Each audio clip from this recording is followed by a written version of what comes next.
Hello friends, आज का हमारा टॉपिक रहेगा Victorian age to modern age drama.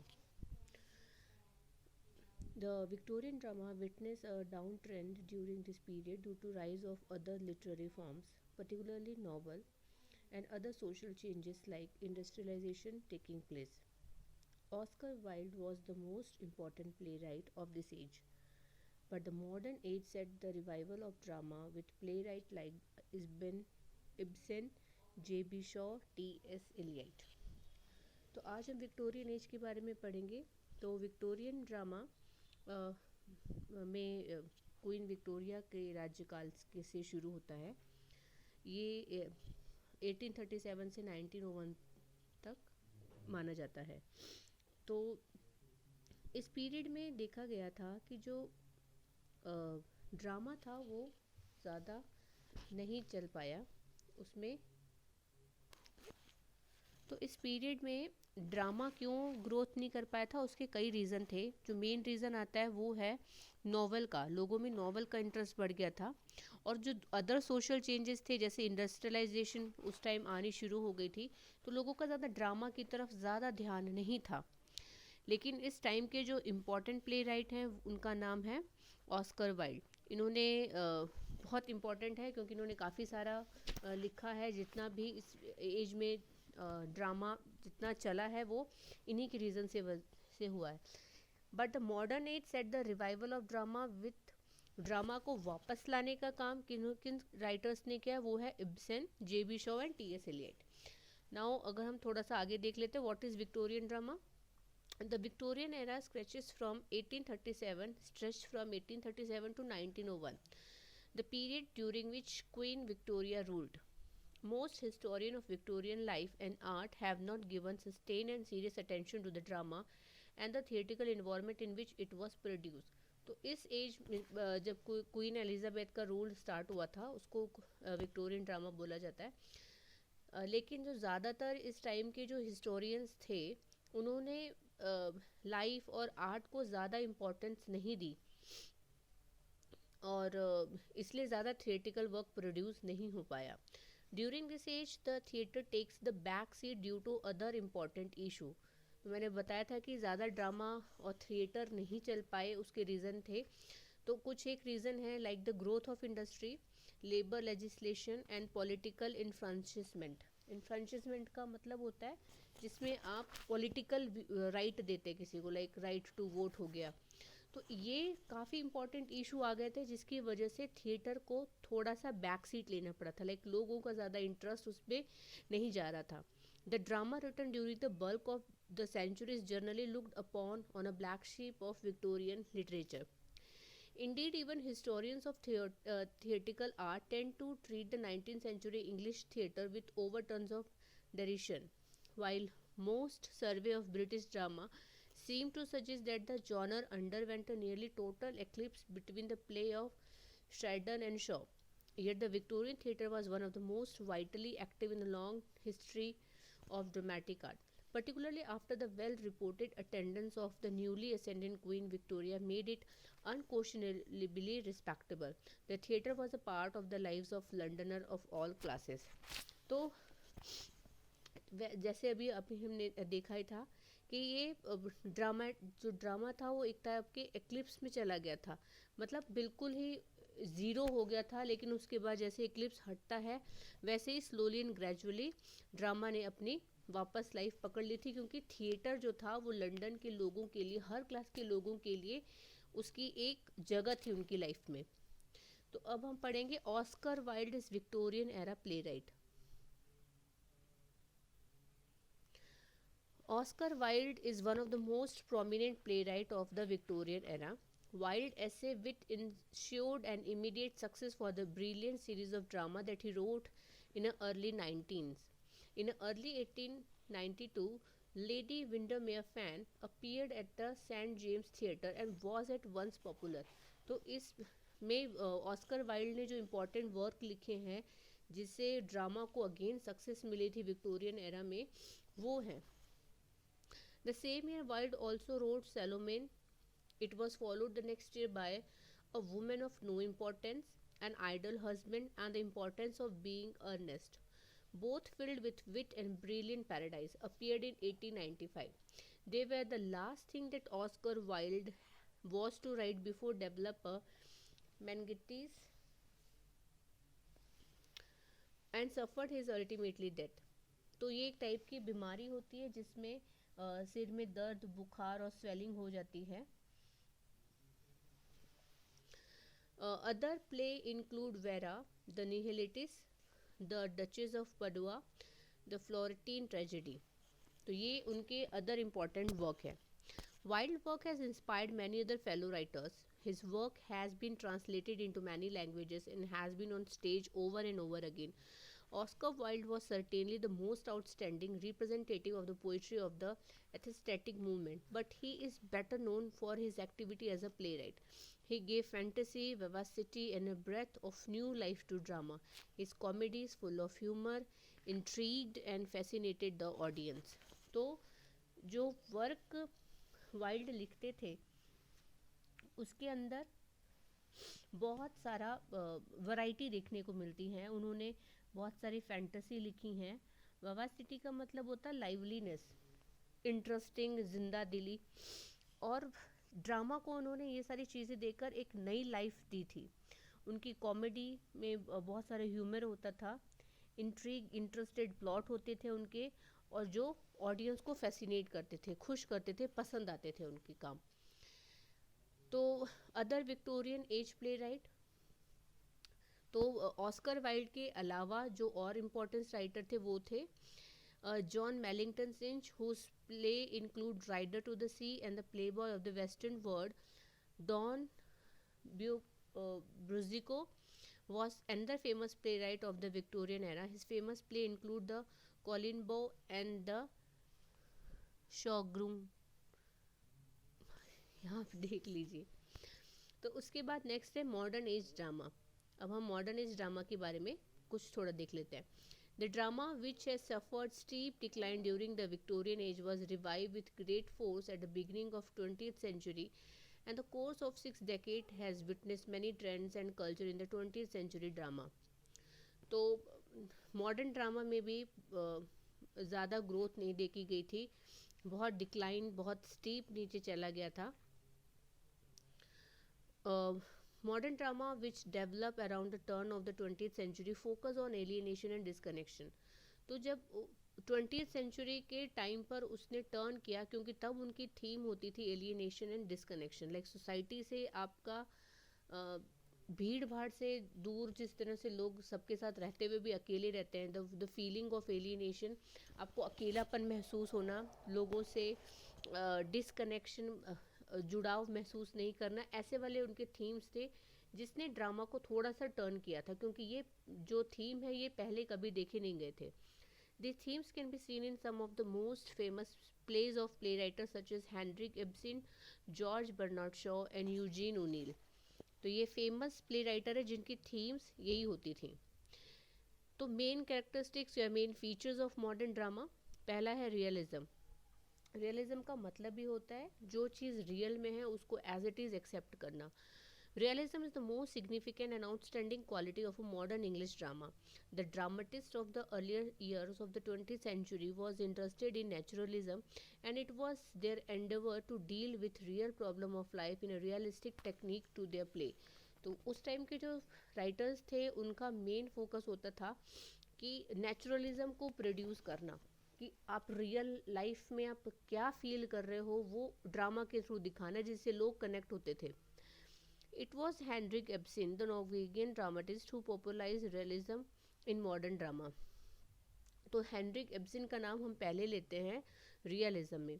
He dealt with the problem of real life in a realistic manner in his play. तो जो real life की problem होती थी वो जो ड्रामा में शो करते थे तो वो काफ़ी रियल होता था. मतलब ऐसा नहीं था कि उसमें कुछ ऐड ऑन किया है या कुछ अलग से, लाइक वो वाले जो प्ले होते हैं थोड़े बोर होते हैं बट वो रियल होते हैं. His example was followed by Robertson, Arthur Jones, Glassworthy and J.B. Shaw in their plays. तो ये तीन राइटर ने भी हेनरिक के ही पाथ को फॉलो किया था. Modern drama has developed the problem play and there are many modern dramatist who have written a number of problems play. They dealt with the problem of marriage, justice, law, administration, and strife between capital and labor in their dramas.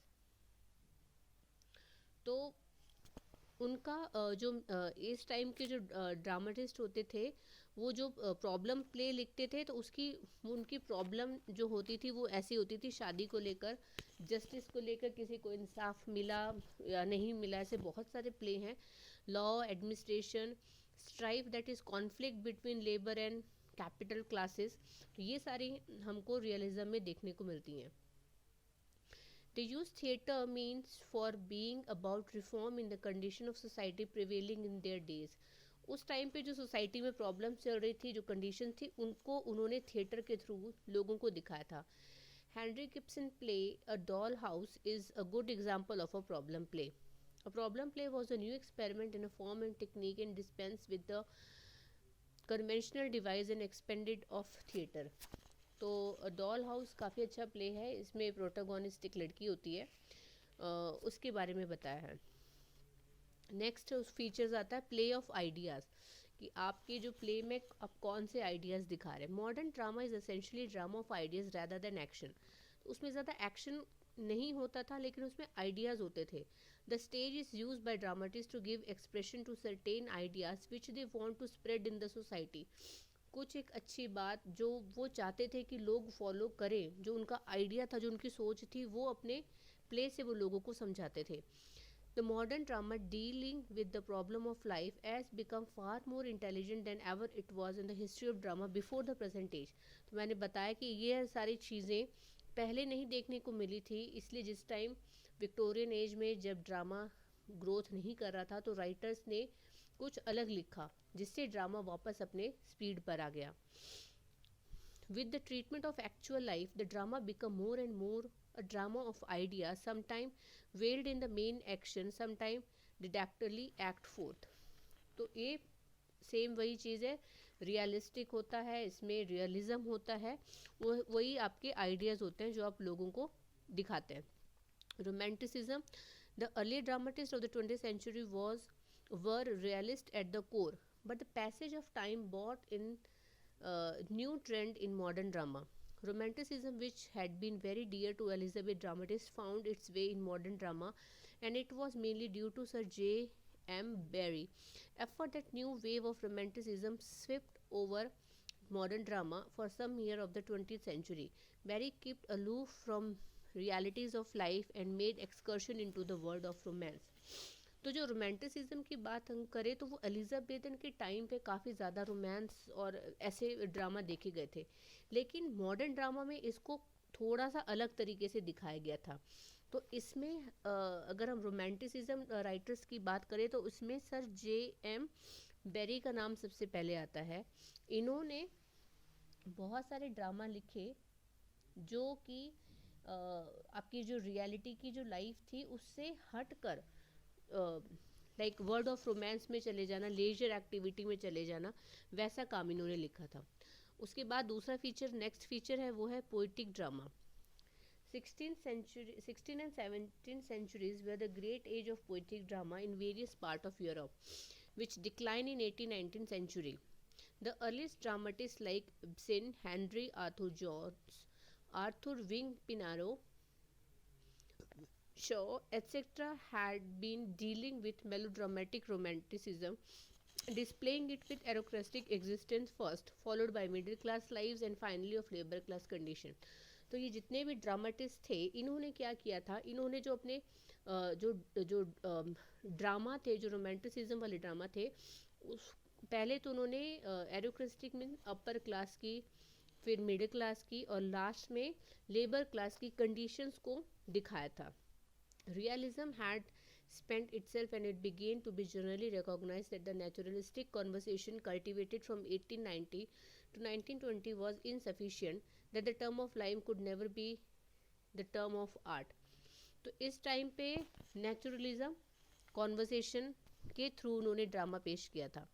The poetic dramatists believe that imagination may be more intensely stirred by what is remote in time and place then by what is near and familiar।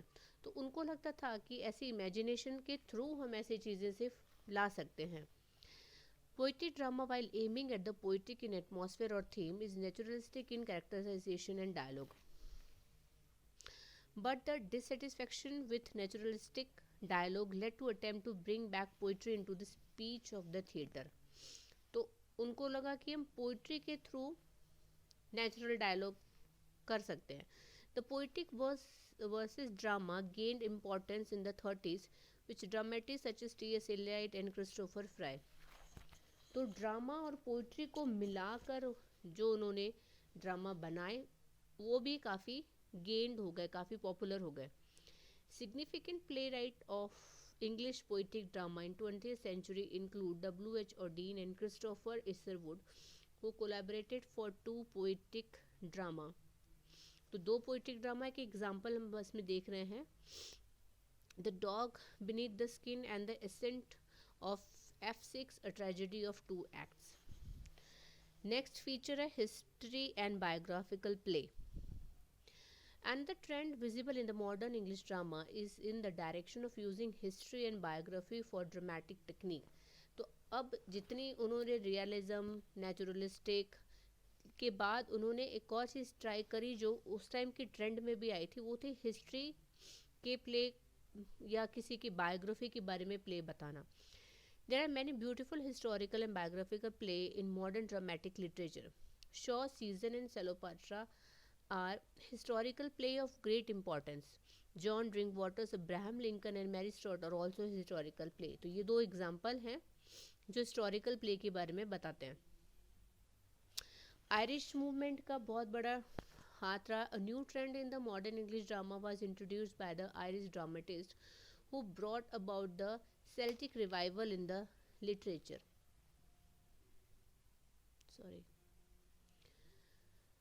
In the hands of the Irish dramatists like Yeats, J.M. Synge, T.C. Murray, a sector drama ceased to be realistic in character and become an expression of the hopes and aspirations of the Irish people from remote way of their own time. तो ये तीन writers के नाम हैं जिन्होंने Irish culture को, इसमें Celtic का मतलब होता है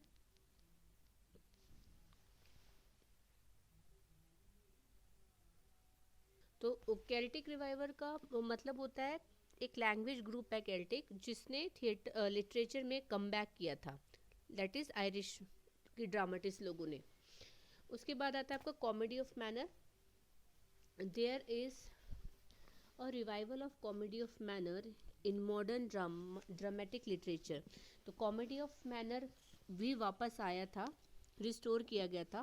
ऑस्कर वाइल्ड, मैगम and Coward etcetera have done much to revive the comedy of wit in our days. तो उन्होंने इस चीज़ को रिस्टोर किया, कॉमेडी को मॉडर्न एज में, और ह्यूमर लेकर आए वापस.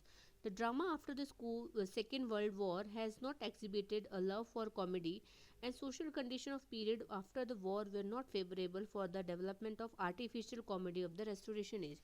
तो जो Restoration Age में जो कॉमेडी थी वो सेकेंड वर्ल्ड वॉर के बाद ज़्यादा नहीं चली क्योंकि लोग आर्टिफिशियली खुश नहीं होना चाह रहे थे, क्योंकि वो टाइम बहुत ही डल था, बहुत सॉरोफुल टाइम था. लेकिन उन्होंने ट्राई किया कि इस कॉमेडी ऑफ मैनर को हम वापस लाके उस टाइम को नॉर्मल करें. Impressionism. It is a movement that shows the effect of things and event on the mind of artist and the attempt of the artist to express his expressions. तो ये जो इम्प्रेशनिज्म में जो artist है वो अपने experience को, अपने एक्सप्रेशन को अपने आर्ट के थ्रू पेश करता है.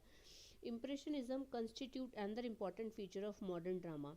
In the impressionistic play of W.B. Yeats, the main effort is in the direction of recreating the experience of the artist and his impression about reality rather than in presenting reality as it is.